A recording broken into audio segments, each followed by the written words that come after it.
143 acres of untouched North Carolina mountain land. A Maine residence tucked so deep into the forest that you would never find it without exact coordinates.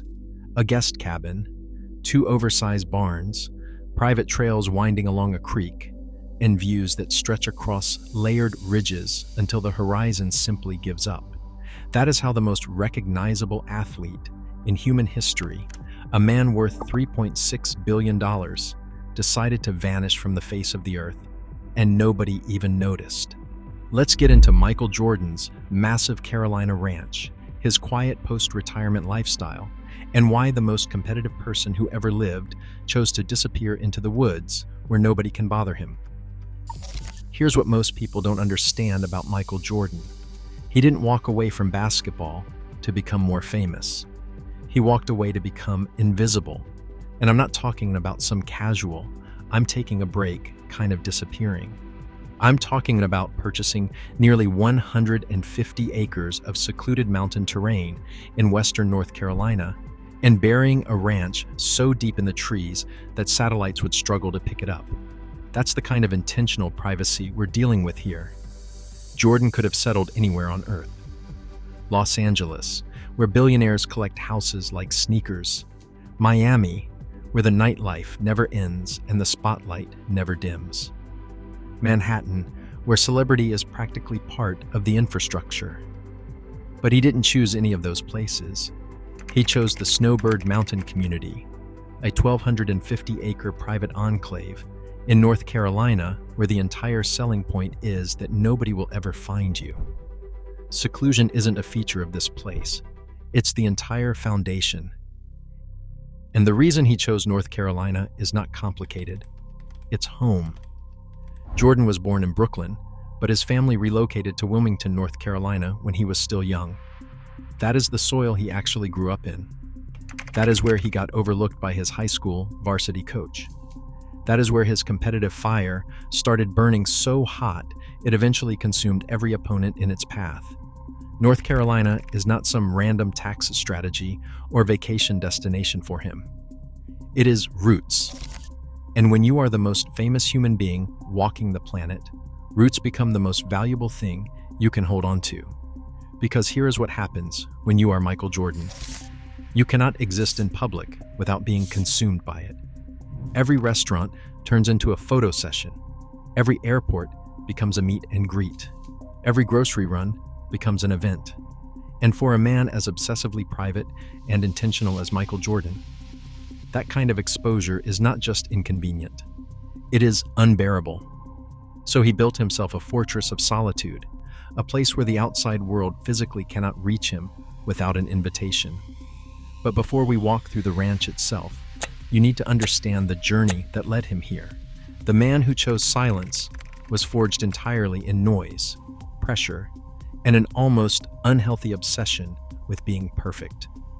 Michael Jeffrey Jordan was born February 17, 1963 in Brooklyn, New York. His mother Dolores worked in finance, disciplined, precise, methodical. His father James worked as an equipment supervisor, grounded, practical, hands-on. When Michael was still a kid, the family packed up and moved to Wilmington, trading the intensity of New York for a quieter environment where persistence mattered more than flash. That move quietly shaped everything that came after. It gave young Michael space to compete, to fail, and to try again without the world watching.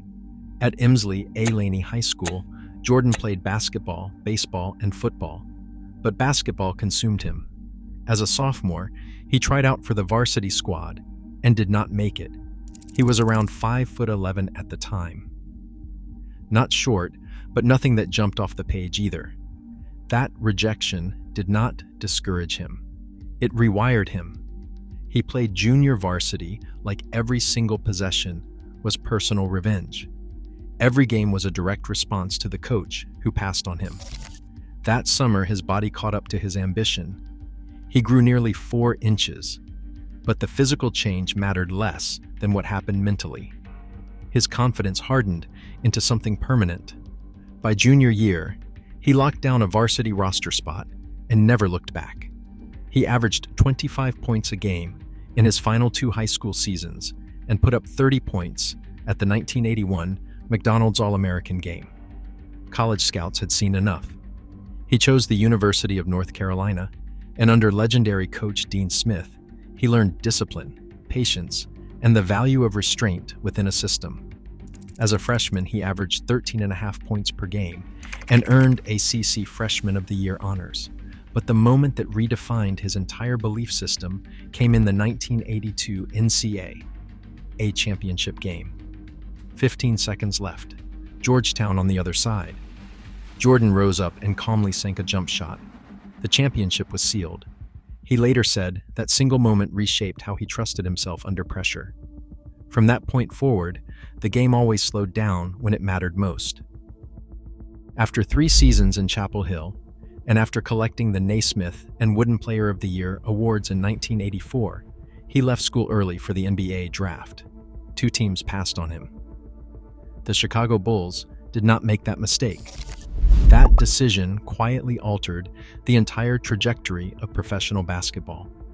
Jordan entered the league with a style that was sharp, direct, and unrelenting. He attacked the rim, defended with intent, and played every night like something needed to be proven. And over the next 15 years, he did exactly that. 6 championships, 5 MVP awards, 10 scoring titles, a global brand that transcended the sport entirely. But his path was not a straight line. He retired twice. The first time came after the murder of his father in 1993. He stepped away from basketball to play minor league baseball, a tribute to his dad's dream and a search for peace outside the pressure cooker. He came back. Then he retired again in 1999 after the Bulls dynasty crumbled. He returned one more time for 2 final seasons with the Washington Wizards. Not chasing glory, just chasing the game he still loved. Each departure and each return revealed a man searching for balance more than applause. And eventually, he found that balance not on any basketball court, but on 143 acres of North Carolina mountainland, where silence replaced the roar of sold-out arenas. Now let's walk through this property, because every detail tells you exactly who Jordan becomes when nobody's watching. The ranch sits inside the Snowbird Mountain community, that exclusive 1,250-acre private enclave, where privacy isn't just valued, it's structurally enforced. Jordan's portion spans roughly 144 acres. To even reach it, you navigate a gently winding gravel drive that carves through dense woodland. The road itself is deliberate. It doesn't rush you toward the house. It separates you from the outside world slowly, intentionally, like passing through a decompression chamber between public life and total solitude. By the time the residence comes into view, you've completely left civilization behind. And the house doesn't announce itself. From a distance, it practically disappears. Dark wood siding, natural stone accents, pitched roof lines that fold into the forest canopy. The architecture follows the land instead of competing with it. That right there tells you everything about this chapter of Jordan's existence. He's done proving things. He's done performing for anyone. As you get closer, multiple connected structures emerge, linked by wide wooden porches, rustic railings, and stone steps that follow the natural slope of the terrain. The grounds aren't manicured within an inch of their life. Ferns, native shrubs, wildflowers, and pine needles create a living surface that shifts with the seasons. Light filters through tall trees before it ever reaches the house, keeping every angle soft and quiet. The main residence was completed in 2002 and spans just under 2,500 square feet. For a billionaire, that number is almost laughable. But that's exactly the point. This isn't about square footage or impressing anyone. This is about enough. Enough space to live comfortably. Enough room to breathe. Nothing more, nothing less. Interior finishes lean heavily into organic materials. Exposed timber beams stretch across ceilings, grounding each room with weight and warmth. Wide plank wood floors run throughout the main living areas. Natural stone surfaces anchor the kitchen and common spaces, giving everything a hand-built feel that connects you to the land outside. Oversized windows pull the forest indoors, framing layered mountain ridges that shift color with the weather and the time of day. In the morning, soft blue light washes through. By afternoon, warm gold filters in. At dusk, the ridges turn purple, and the house feels like it is floating inside the landscape rather than sitting on top of it. The living spaces flow together naturally. Open sight lines, warm lighting, areas that encourage reading, conversation, or just sitting in absolute stillness. There is a stone fireplace that anchors the main living area, not as a decorative centerpiece, but as something functional, something that grounds the room during cold mountain nights when the temperature drops and the silence outside becomes almost physical. You can feel the intention behind every design choice. Nothing here was built to impress a visitor. Everything was built to serve the person living inside it.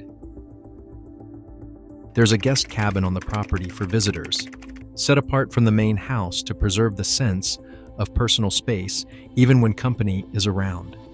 Two massive barns anchor the working side of the ranch, giving the property a functional backbone that goes beyond residential comfort.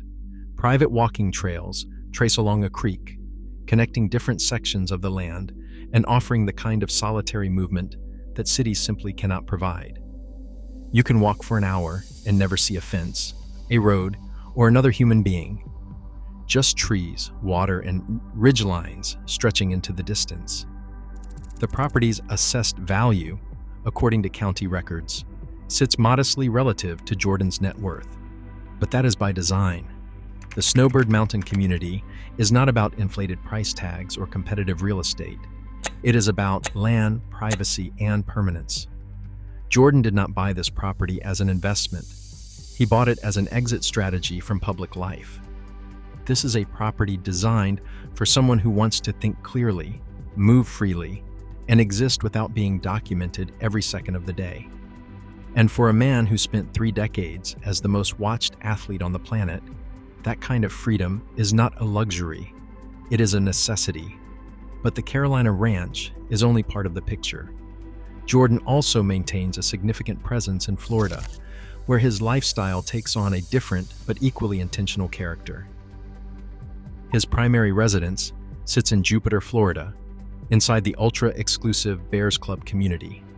Acquired for around $12.8 million, this estate spans roughly 28,000 square feet on over 3 acres. We are talking about an 11-bedroom layout with a guard-gated entrance, a basketball court built to exact professional specifications, and a massive athletic wing designed for someone who never fully released his grip on competition. The court alone tells a story. Most retired athletes let go of the physical side of their sport completely. Jordan built a regulation facility inside his own home, not to train for a comeback, just because the game is still part of who he is at a molecular level. The athletic wing extends beyond just basketball. It is a full-service training environment where Jordan can maintain his physical standards without ever stepping into a public gym or sharing space with strangers.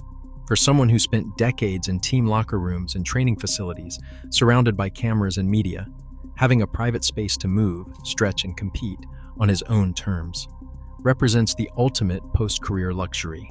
Jupiter gives Jordan something North Carolina does not. Year-round warmth, world-class golf courses within minutes, and proximity to South Florida's social infrastructure without the chaos of Miami or Fort Lauderdale. It is luxury without spectacle, access without exposure. The Bears Club itself is home to elite athletes and executives who all share one common priority: being left alone. The community operates on an unspoken code. You do not approach people uninvited. You do not photograph your neighbors. You exist alongside wealth and fame without making it a spectacle. For Jordan, that environment is ideal. He gets the sunshine, the golf, and the social proximity without sacrificing the privacy that defines everything he has built since retirement. And then there is his car collection, which follows the exact same philosophy as everything else. Controlled power, personal satisfaction, and zero need for attention. Take the Ferrari SF90 Stradale. Jordan did not buy this because it photographs well on social media. He chose it for the way it merges tradition with cutting-edge hybrid engineering. The design sits low and aggressive, wrapped in sculpted body lines and carbon fiber details that feel purposeful rather than decorative. It reaches 100 kilometers per hour in under 2.5 seconds, yet stays composed and planted when driven gently. He reportedly takes it out on quiet Florida roads, usually late in the day when traffic has thinned and the drive becomes personal. Current value hovers around $500,000. For Jordan, it is not a display piece. It is something to be felt, not shown. Then there is the Pininfarina Battista, which represents a completely different energy. Only a handful exist anywhere in the world, making it less of a car and more of a personal artifact. The exterior feels sculpted like modern art, every curve deliberate, every line intentional. The interior is hand-finished, minimal, and completely insulated from outside noise. Fully electric, it moves in near silence before unleashing acceleration that pins you to the seat. 0 to 100 kilometers per hour in under 2 seconds. Valued north of $2 million, the Battista reflects a stage where power no longer requires noise, and speed exists purely for private enjoyment. Jordan typically takes it out on short, deliberate drives, sometimes with close friends, sometimes completely alone. It is not about the destination.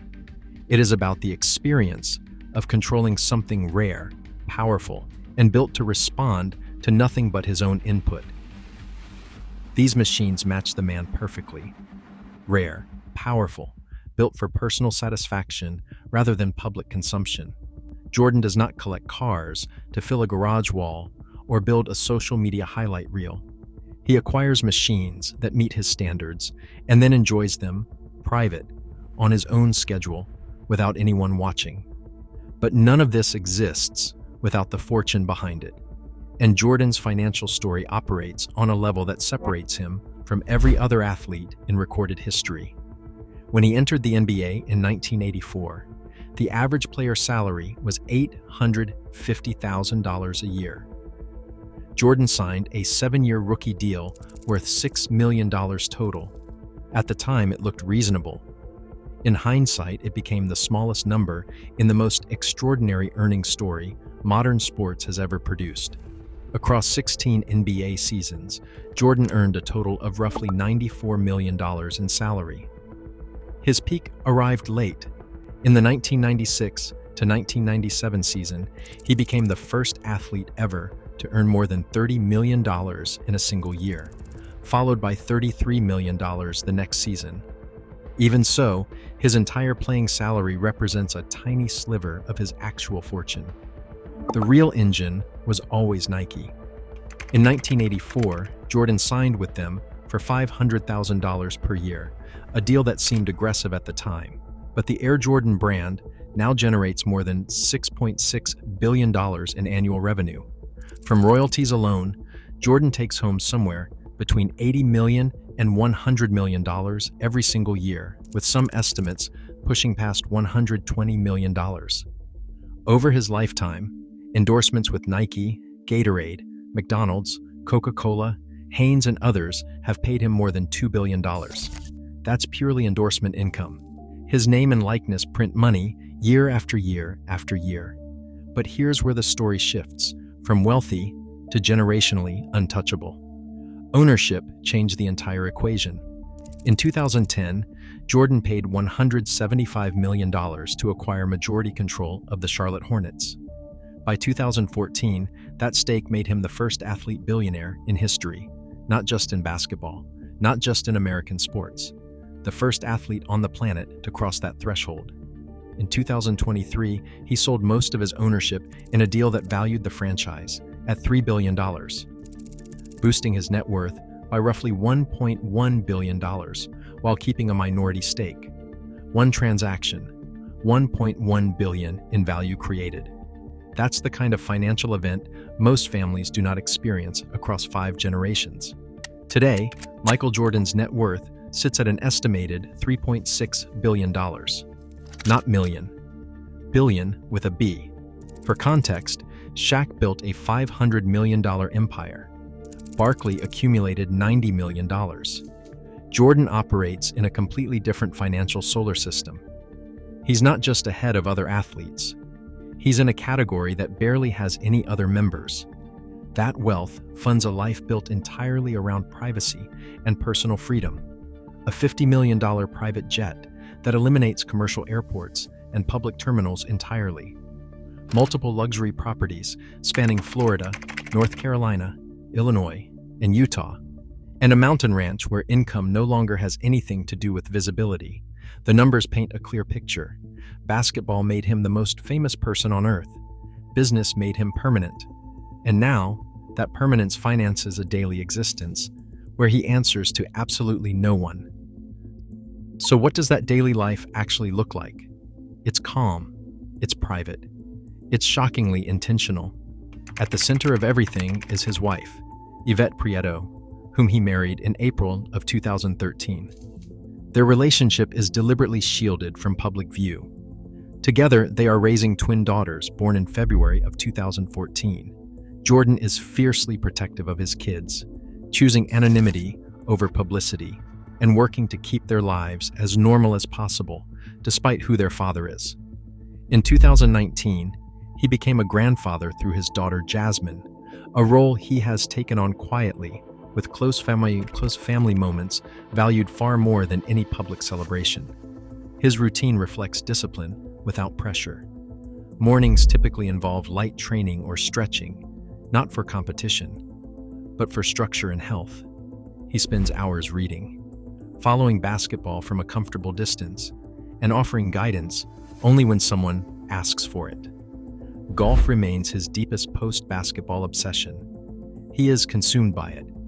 He spends entire days on the course, refining his swing, studying angles, and competing against himself with the same relentless intensity he once brought to the fourth quarter of playoff games.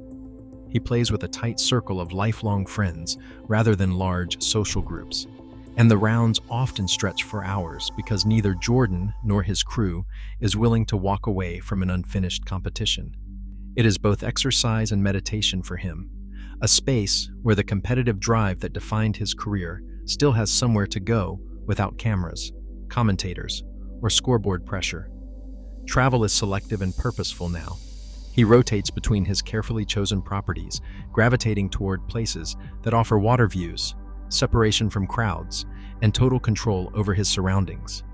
Recent trips tend toward quiet coastlines, fishing, boating, and disconnecting completely from everything that made him famous. When he moves between homes, the private jet eliminates every point of public friction. No terminals, no security lines, no phones shoved in his face at baggage claim. Socially, his circle stays small and has not changed much in decades. He values loyalty over novelty, familiarity over networking. Even in relaxed settings, he maintains structure, punctuality, and firm personal boundaries. Those traits defined him at 23, and they define him at 62. The people closest to Jordan have been there for years, sometimes decades. New faces do not enter the inner circle easily, and that is by design. Trust takes time, and Jordan has learned the hard way that fame attracts as many opportunists as it does genuine friends. Michael Jordan turned rejection into obsession, obsession into dominance, dominance into a wealth empire that will echo for generations. He constructed a life where he controls every variable, where privacy is the ultimate luxury, where success is not measured by rings or endorsement checks anymore, but by the ability to wake up each morning and do exactly what he wants without asking anyone's permission. The Carolina ranch, the Florida estate, the cars, the carefully guarded daily routines, they are all pieces of a larger transformation. From the kid who got cut from his high school varsity team to the billionaire who owns enough land to disappear completely. From the man who lived under the brightest spotlight in sports history to someone who now moves through his days in near total silence. That arc is not just impressive. It is a blueprint for what is possible when talent, obsession, and business intelligence all point in the same direction. And that's a full look inside Michael Jordan's massive Carolina ranch and his post-retirement world. Which part of it hit you the hardest? Drop your answer in the comments below. For more deep dives into the lives of Black billionaires, stay locked in.